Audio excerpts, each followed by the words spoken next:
कथा कहानी की शुरुआत शायद तभी हुई होगी जब मनुष्य के अकेलेपन ने अपनी व्यथा बांटने के लिए किसी सुनने वाले की जरूरत महसूस की होगी। कहने सुनने और बांट कर जीने की इसी तलब का शायद दूसरा नाम संवाद है, जिसने आगे चलकर समाज बनाया। हमारी कहानियों का संसार भी तमाम उलट फेर के बाद एक खुशियों भरा अंत सिरजता है। कहते हैं इंसान कमजोरियों का पुतला होता है। सबसे बड़ी कमजोरी तो उसकी यही होती है कि वो अपनी निंदा बर्दाश्त नहीं कर पाता। अपनी कमियां सुधारना तो दूर, उनके बारे में सुनना भी नहीं चाहता। आम जीवन की बात तो फिर भी समझ में आ जाती है, लेकिन जब राजा को ये शौक लग जाता है अपनी झूठी तारीफें सुनने का, तो उसकी प्रजा और उसके परिवार का तो फिर भगवान ही मालिक होता है। चलिए आज ऐसे ही एक राजा के कारनामों से आपको मिलवाते हैं। आज की बुंदेली लोक कथा का शीर्षक है बेजान नगर। पहले स्वागत करते हैं विदुषी डॉक्टर उषा सक्सेना का। नमस्कार उषा जी, बहुत स्वागत है आपका मन के मौसम में। नमस्कार। उषा जी, आपके बेजान नगर की भूमिका तो बन चुकी है। अब आप कथा सुनाइए पूरी। आखिर क्या रहस्य है इस बेजान नगर का? कुछ राजाओं की दुर्बलता होती है चाटुकारिता। ऐसे ही एक राजा थे, पराक्रमी और यशस्वी। चाटुकारों और चारणों ने उनका यशगान करके उनके मन में यह धारणा बना दी थी कि संसार में सबसे अधिक पराक्रमी, धर्मात्मा और ऐश्वर्यशाली शासक वही हैं।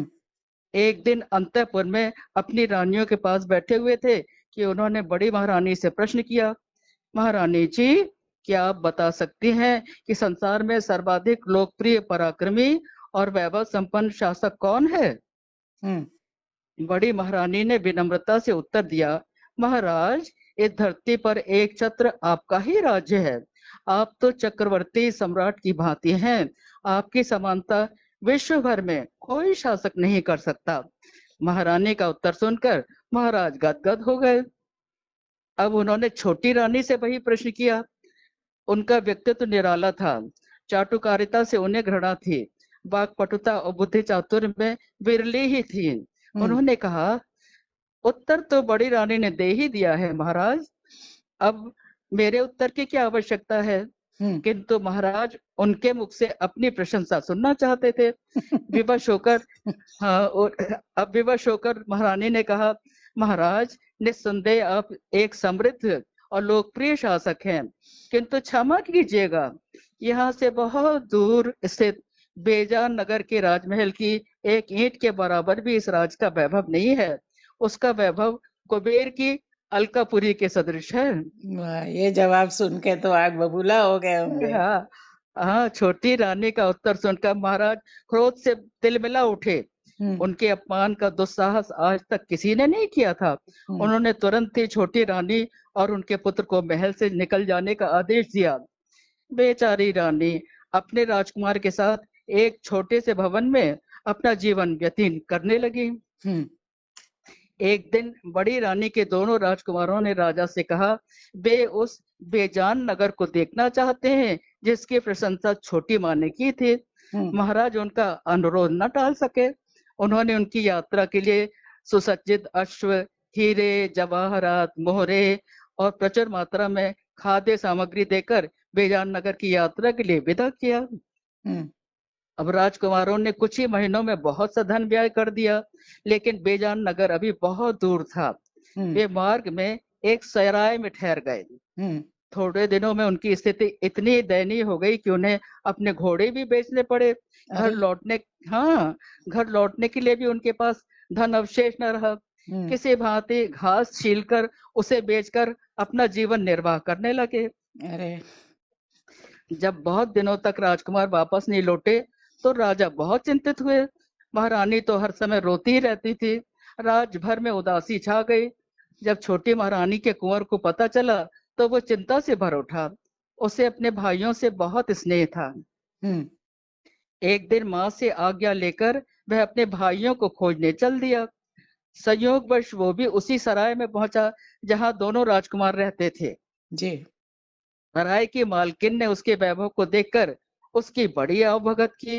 उसने दोनों राजकुमारों से कहा, सराय में ठहरे हुए एक राजकुमार के घोड़े के लिए जल्दी से घास लेकर आए। हम्म जब दोनों राजकुमार घास लेकर आए तो छोटे राजकुमार ने उन्हें पहचान लिया। हम्म अपने भाइयों की ये स्थिति देखकर उसकी आंखों में आंसू आ गए। उसने हम्म अपने भाइयों के लिए 56 प्रकार के व्यंजन मंगाए। हम्म उन्हें लौटने के लिए पर्याप्त धन देकर वो चल दिया बेजान नगर की ओर। हम्म बहुत दिनों बाद उसे एक नगर दिखा। हम्म पर्वतों की तलहटी में बसा एक सुंदर नगर। हरी भरी धरती, फलों से लदे हुए वृक्ष, लहलहाते नीम, बरगद और पीपल के वृक्ष, गीत गाते झरने, कल कल करती सरिताएं, सरोवर में खिले हुए कमल, तैरते हंस, सब कुछ अभिराम था। वाह। अब चलते चलते वो एक खेत में पहुंचा। हम्म वहां हल लिए हुए किसान खड़ा था, लेकिन बैल और किसान दोनों जड़वत थे। अरे। हाँ, मौन थे सब। आगे बढ़ने पर एक बार दिखा, वहां माली निर्जीव था। अरे। राजकुमार समझ गया कि बेजान नगर में आ गया है। हम्म घूमते घूमते उसे भूख लगाई थी। हम्म वो एक हलवाई की दुकान पर गया। तरह तरह के मिष्ठान और खाद्य सामग्री रखी थी, लेकिन हलवाई और उसके साथी सब मौन थे।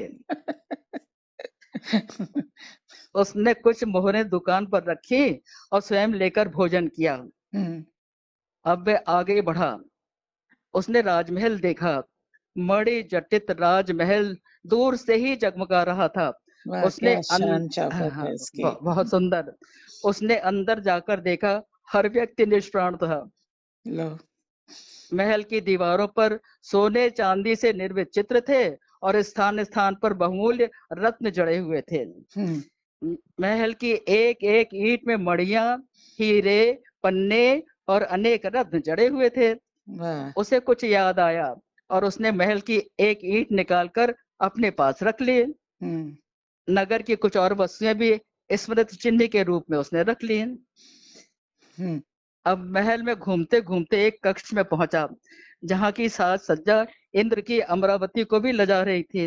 वहां रत्न जटित चंदन के पलंग पर एक राजकुमारी लेटे हुए थी। अच्छा। हाँ, वो भी निर्जीव थी। अरे वाह। आ, आ, कैसा अलौकिक सौंदर्य था, जैसे कि शिल्पी ने तराश कर कोई अत्यंत सुंदर मूर्ति गढ़ी हो। हम्म दूध सा उजला रंग, सुंदर नयन, धनुषाकार भौहें, लहराती घनी केश राशि, मस्तक पर मुकुट, कानों में कुंडल, सुंदर सुडौल ग्रीवा में रत्न जटित मणिहार, कटी में मेखला और पैरों में पायल देखकर किसी अप्सरा का भ्रम होता था।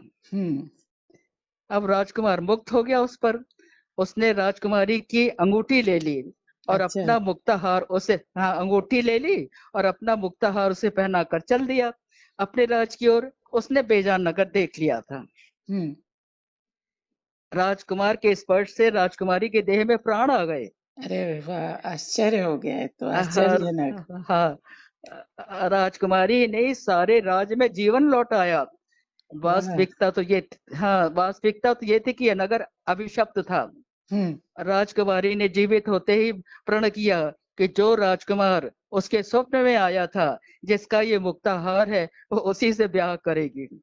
चलिए चलिए, फिर क्या हुआ? अब फिर राजा ने उसे आश्वासन दिया और राजा स्वयं उसकी खोज में चल दिए। हम्म उधर दोनों राजकुमारों ने वापस लौटने पर झूठी कहानी गढ़कर राजा से कहा, वे बेजान नगर देख आए हैं।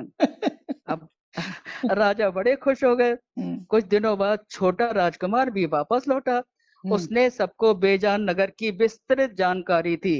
हम्म कुछ सामान लाया था, वो दिखाया, और उसके साथ वह ईंट भी दिखाई, जिसके समक्ष इस राज का वैभव नगण्य था और जिस सत्य का कठोर दंड छोटी रानी अब तक भोग रही थी। हम्म राजा अत्यंत लज्जित हुए। वे छोटी रानी को सम्मान सहित अपने राजमहल ले आए। हम्म कुछ समय बाद बेजान नगर के राजा अपने मंत्रियों के साथ राजकुमार को खोजते हुए वहां पहुंचे। उन्होंने अपनी रूपसी राजकुमारी के विवाह का प्रस्ताव छोटे राजकुमार के लिए दिया। जी। राजा प्रसन्नता से भर उठे। हम्म बेजान नगर के राजा का बहुत स्वागत सत्कार किया। फिर पूछा, राजन, हम्म एक बात बताइए, आपका राज्य निर्जीव क्यों हो गया था? जी, ये तो बहुत बड़ा सवाल है। बहुत बड़ा सवाल था। राजा ने कहा, राजन, मेरे अहंकार के कारण मेरा राज निर्जीव हो गया था। अच्छा। घमंड हो गया था बहुत उनको। मेरे राज्य का वैभव सौंदर्य जब चरम सीमा पर था, तो मुझे बहुत अभिमान हो गया था। उन्हीं दिनों एक पहुंचे हुए सिद्ध महात्मा मेरे राज्य में आए। मैं उनकी उचित अभ्यर्थना, आदर सत्कार नहीं कर सका। अपने वैभव का ही बखान करता रहा। वे जी। क्रोध से भर उठे, बोले, हे राजन, तुम्हें जिस राज्य का इतना अभिमान है ना, हुँ। उसका कण कण निर्जीव हो जाएगा। मैं तुम्हें शाप देता हूँ। अरे!